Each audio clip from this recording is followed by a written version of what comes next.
પશુરથસિંહ, આજે એક આંતરિક લોકશાહી માટે કોંગ્રેસે ચૂંટણી પંચ બનાવ્યું છે. કેવી રીતના પંચ કામ કરશે, જેમાં આપનો પણ સમાવેશ છે? ભારતીય રાષ્ટ્રીય કોંગ્રેસ હંમેશાથી લોકતંત્રમાં વિશ્વાસ રાખતું આવ્યું છે.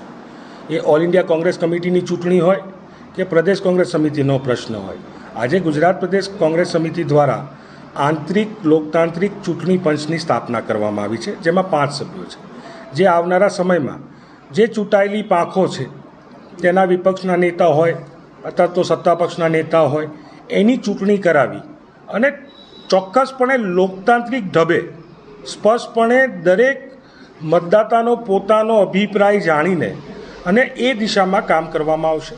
આવનારા સમયમાં આ ચૂંટણી કમિશન દ્વારા સમગ્ર ગુજરાતના જે પણ પંચાયતી રાજના સંગઠનો છે, કોર્પોરેશન્સ છે, ત્યાં જ્યાં પણ જરૂરિયાત ચૂંટણીની લાગશે ત્યાં ચૂંટણી કરવામાં આવશે અને ત્યારબાદ જે ચૂંટાયેલી પાક છે તેના નેતા ઉપનેતા જેવા પદનું સિલેક્શન કરવામાં આવશે. આમાં ચૂંટાયેલા પ્રતિનિધિઓના જ કે પછી ઉમેદવાર પસંદગી સહિતની બાબતોમાં પણ તમારો કોઈ રોલ રહેશે? ગુજરાત પ્રદેશ કોંગ્રેસ સમિતિ અને ભારતીય રાષ્ટ્રીય કોંગ્રેસ હંમેશા લોકતંત્રમાં વિશ્વાસ રાખતી આવે છે અને લોકતંત્રમાં જેનો પણ મતદાનનો અધિકાર છે, જે સિસ્ટમ પ્રમાણે તે દરેકને મતદાનનો અધિકાર આપવામાં આવશે અને મતદાનના મારફતે ચૂંટવામાં આવશે જે પણ અલગ અલગ પોસ્ટના હોદ્દેદારો હશે તેમ.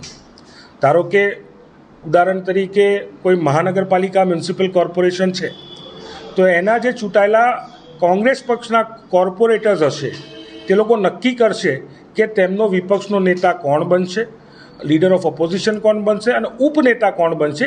એ પણ એ લોકો ચૂંટાયેલા વ્યક્તિઓ ભેગા થઈને નક્કી કરે.